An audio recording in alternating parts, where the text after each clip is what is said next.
welcome to another meeting of Hempology 101! Yeah! Right on. Thank you very much, gang. And thanks for finding us here again in Beacon Hill Park, where we really only have 2 more meetings this year of our Reach for the Pot tournament, and in 2 weeks' time is going to be our contest for our best bong t-shirt, the best pipe, the best song, the best poem, the best artwork, and the best joint rolling contest is in 2 weeks from now. But that's not the end of Hempology for the year, I should say. It's the end of this little session here. You should remember, and it's in our newsletter and on our webpage, the first Wednesday in September is our 13th annual March for Hempology, where we're going to march from City Hall to the Parliament buildings and have our picture taken. We'll put out little flyers at both the Sacred Herb and Trippy's about it. And we also have another Hempology happening on Halloween. We're going to have an annual Halloween costume contest every year in the front steps of the courthouse. So that's sort of a new tradition. Again, we'll be advertising that. And finally, this year, the last week sort of before Christmas, we'll be doing our annual cannabis caroling and hotboxing of City Hall. Again, another event we'll advertise for, and another tradition that will not fail here. And speaking of traditions, before we get the game on, next Tuesday we're going to have our first ever hotbox at the courthouse for Cannabis Day. So please join us for 420 at the courthouse. We're going to do it up there. It's going to be a lot of fun. So those events are, again, coming on throughout the year, but there's only 2 more of these Wednesday evening meetings that will happen again every year in May and June.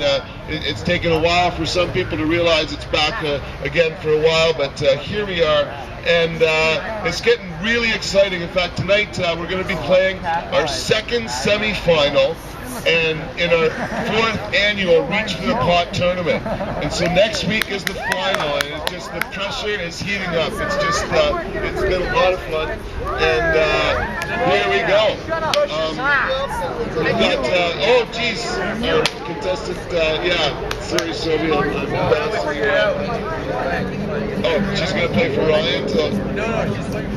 Oh, she's playing for you, period, here. Why is Ryan not here? Mr. Bushby's late as well.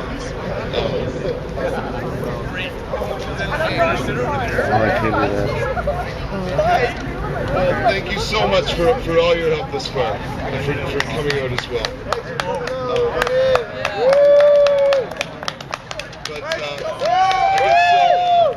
So Sylvia is sitting in for Fuzzy on Peanuts Crew is the name of our team here. And we have another contestant coming late. Odin is substituting for Ryan at this point. And we have Sylvia and Anthony and Tim over here. And over here, the hemp ones are made up of Rob, Sue, Steve, and Ryan.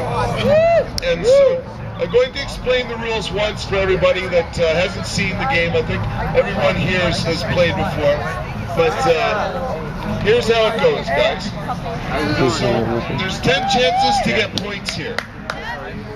8 times I'm going to ask a question, and if somebody knows the answer, then they're going to clap. As soon as they clap, I'm going to come over and they've got to tell me what the answer is.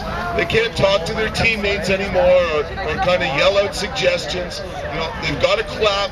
When they clap, I'm going to come over and get the answer. You know, they can talk to people and give suggestions before that. But don't say your answer out loud to the other team, because people got burned for that. But if the first team doesn't get it right for 20 points,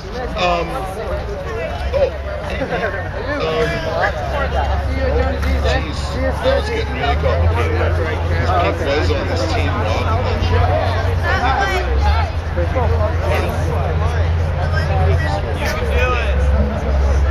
Well, what I was going to say, would you mind letting Pete back on the team, because he really did play that time, and you sub in for the smoking contest?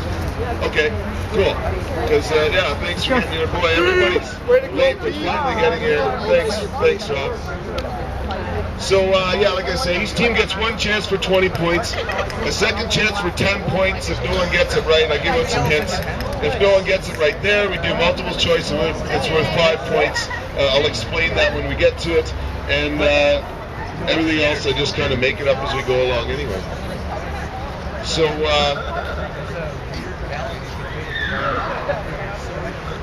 so tonight's first question is usually a question about either Hempology 101 or our sort of sister club, the Cannabis Buyers Club in Canada. For over 12 years now, I've been selling cannabis products to people with permanent physical disabilities or diseases. And I've had a store for over 7 years now. We've got 2,300 people that have got various medical needs that come to our store. But in some ways, the work at the Cannabis Buyers Club has been somewhat of a distraction for me in my work at Hempology 101. When I started all of this, I wanted to write a textbook and publish that book and do education at universities. And I met a bunch of sick people that needed help, and so I started to do that, and I'm very proud of that work, but it's sort of taken away my work with the textbook. But I do hope to have it published in the next year, and that will really help complement the work that I'm already doing. For 20 points, what year was the first edition of the textbook published? What year, Odin? When was it? What do you think?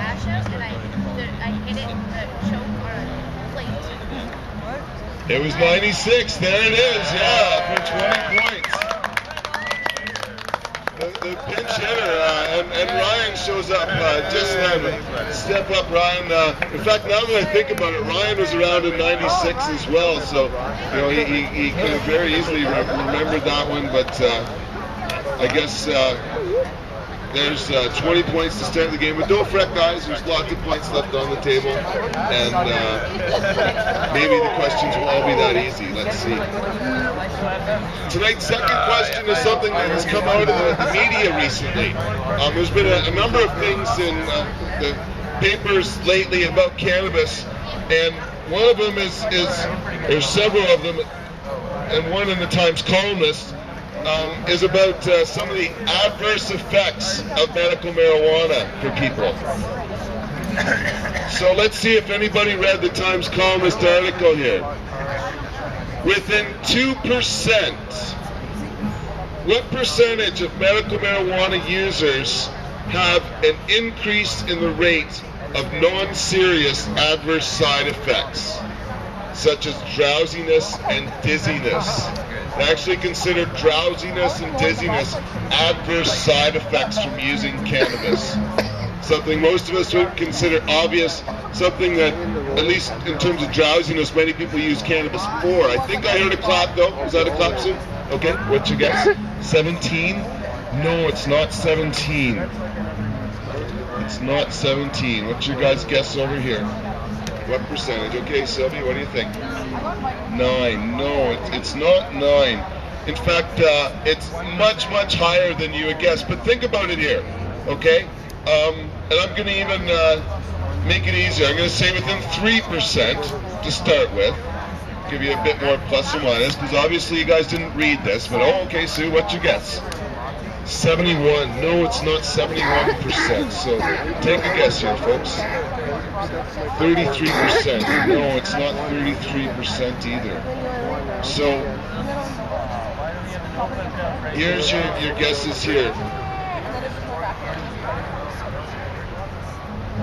Is it 44%, 52%, 86%, or 98%? Again, here are listen to the adverse side effects though.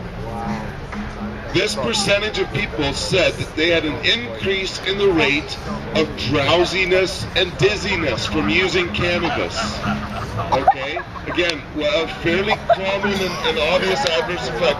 I'm not going to say any more. Here's your options: 44, 52, 86, or 98. Those are your 4 options. I think, were you guys in agreement over here? Okay.